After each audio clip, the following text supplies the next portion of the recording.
Hai, Assalamualaikum warahmatullahi wabarakatuh. Hari ini kita teruskan lagi kelas PDPR kita.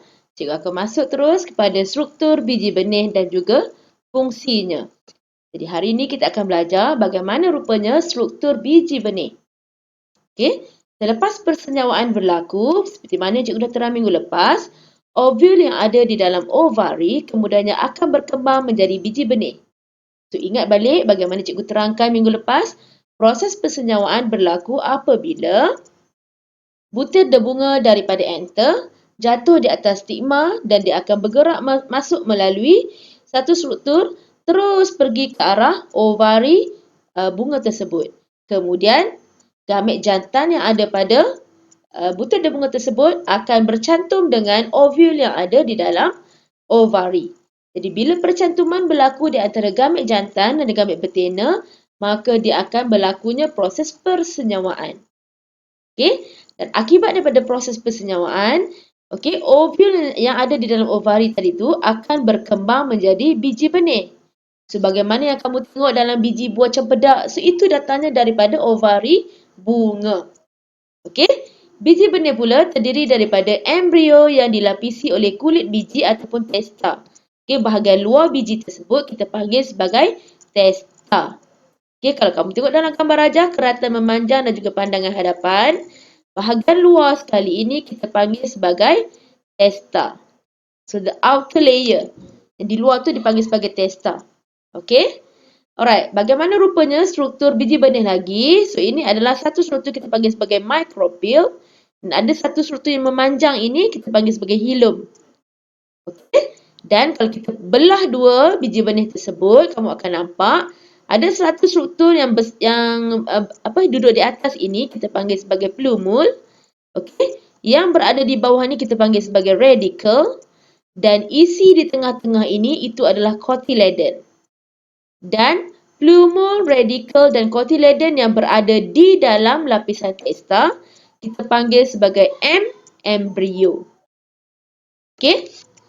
Alright, biji benih terbahagi kepada dua jenis, iaitu biji benih jenis monocotyledon dan yang kedua adalah biji benih jenis dicotyledon.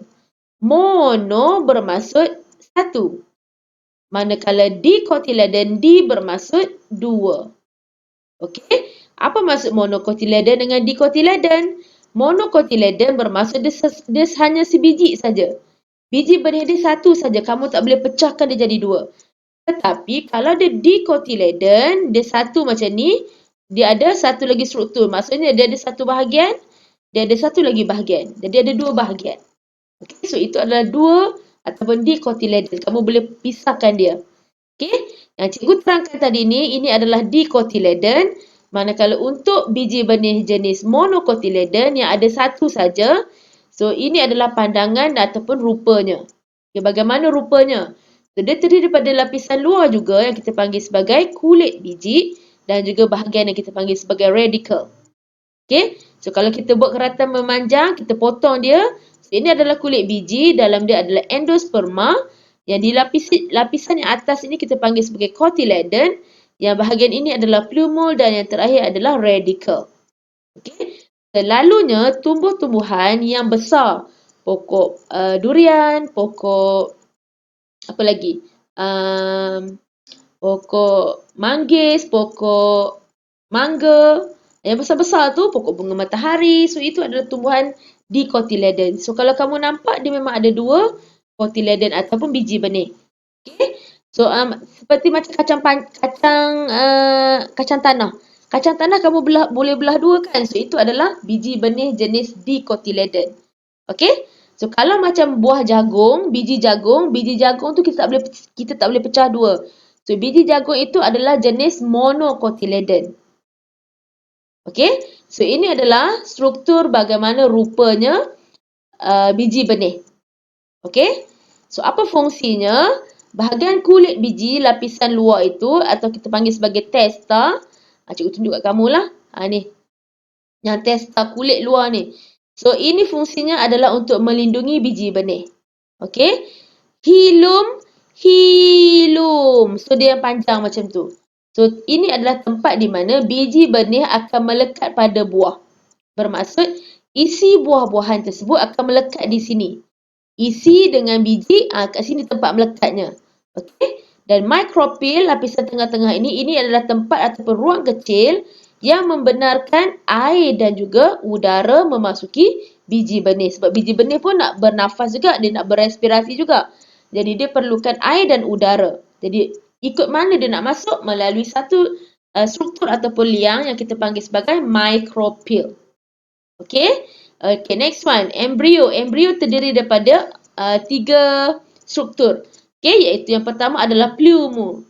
Pleumo adalah satu bahagian pada biji benih yang nanti kalau dia dah bercambah, maka dia akan menghasilkan pucuk. Okey. Yang menghasilkan pucuk yang keluar yang pertama, so itu adalah daripada pleumo. So pleumo adalah bila dia berkembang, dia akan menghasilkan pucuk. Okey.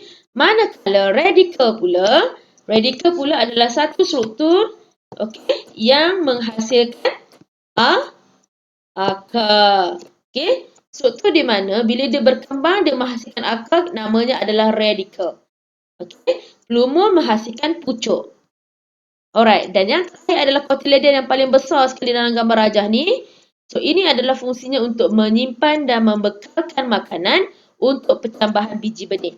Biji benih bila dia nak mula bercambah, dia memerlukan makanan. So makanan tu takkan dia tak ada daun untuk menghasilkan makanan. Jadi dia perlu satu tempat simpanan. Tempat simpanan yang boleh menyimpan makanan yang boleh digunakan oleh biji benih, kita panggil sebagai cotyledon ataupun endosperma. Cotyledon untuk biji benih jenis dicotyledon. Endosperma adalah tempat simpanan untuk biji benih jenis monocotyledon. Di mana kamu nampak tak urat ni? Urat yang dia boleh terbelah ni. So, bila kita belahkan dia, maka dia akan menghasilkan dua bahagian. So, bila dia boleh menghasilkan dua bahagian, maka biji benih tersebut kita panggil sebagai biji benih dicotyledon. Okey, tetapi kalau kita tengok jagung, jagung dia tak ada urat ni untuk belah ni. So, bila dia tak ada urat untuk kita belah dua macam ni, so ini adalah biji benih jenis monocotyledon. So, yang ini yang ada urat yang boleh belah ni, ini adalah biji benih dicotyledon. Yang satu ini saja tak boleh belah dua, so ini adalah biji benih jenis monocotyledon. Cikgu terangkan pula berkaitan dengan proses percambahan biji benih. Bagaimana rupanya percambahan tu?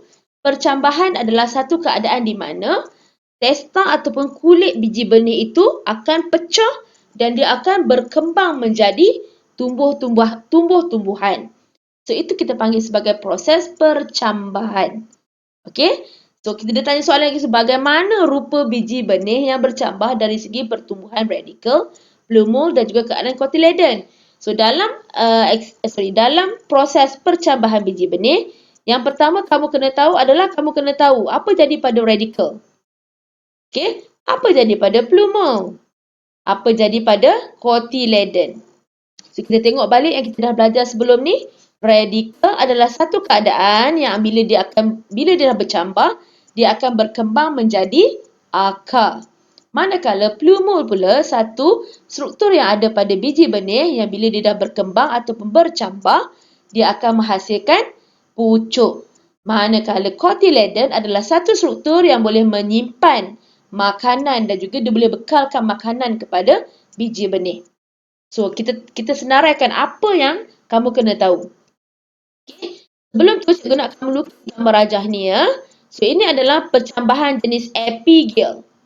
Okey, ada dua jenis percambahan. Yang pertama adalah percambahan jenis epigel. Yang kedua adalah percambahan jenis hypogel. Sekejap lagi kita tengok macam mana rupa hypogel dengan epigel. Apa bezanya? Okey, semasa proses percambahan, yang pertama sekali, testa pecah. Mula-mula sekali yang kamu kena tahu adalah testa pecah. So, tulis dalam buku nota kamu, lukis gambar rajah. Langkah pertama, ni testa pecah. Okey, langkah kedua, ni nombor 1 Okey, langkah kedua, cuba nampak apa yang dah keluar?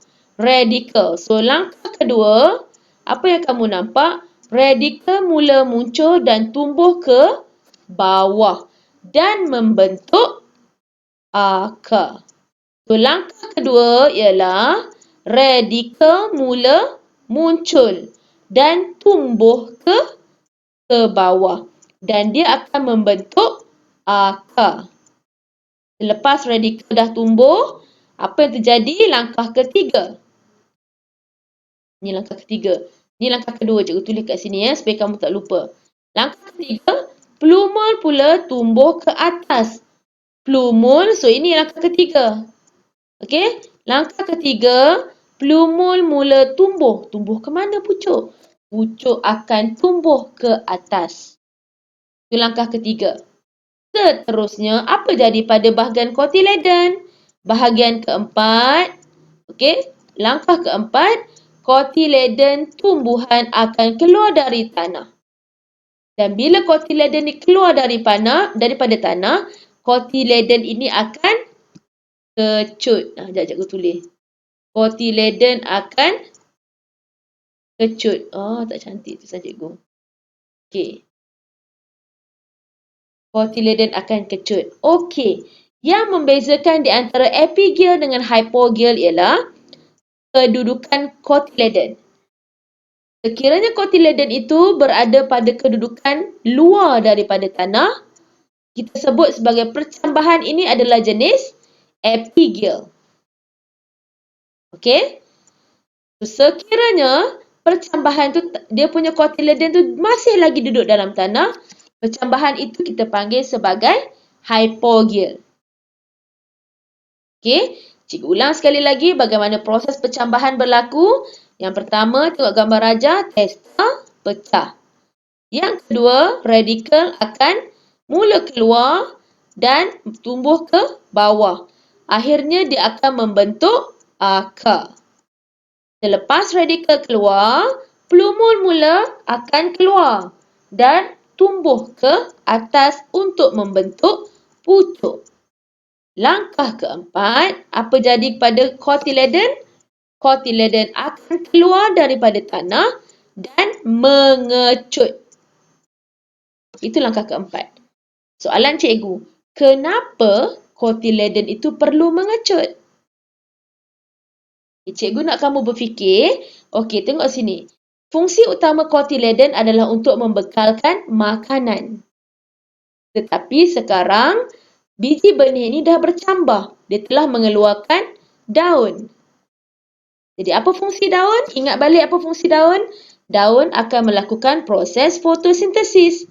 Bila daun boleh melakukan proses fotosintesis, maka dia boleh menghasilkan makanan. Jadi perlu tak lagi kotiledon ini? Jadi kotiledon sudah tidak diperlukan di dalam biji benih ini. Jadi disebabkan itu kotiledon itu akan mengecut. Okey? So, itu adalah percambahan epigel. Tapi sekarang ni ini adalah percambahan hypogel. Bagaimana yang macam mana cikgu terangkan tadi, hypogel itu adalah disebabkan oleh kedudukan kotiledon.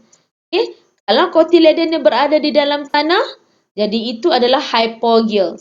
Kalau tadi kotiledonnya berada di luar tanah, so itu adalah epigel. Okey? Proses dan langkahnya masih sama macam mana cikgu terang dalam percambahan epigel. Okey, sekarang cikgu nak ajak kamu untuk buat eksperimen pula. So, ada beberapa syarat di mana boleh berlakunya percambahan biji benih. Okey, biji benih yang nak bercambah itu mesti ada beberapa faktor yang membolehkan dia boleh bercambah.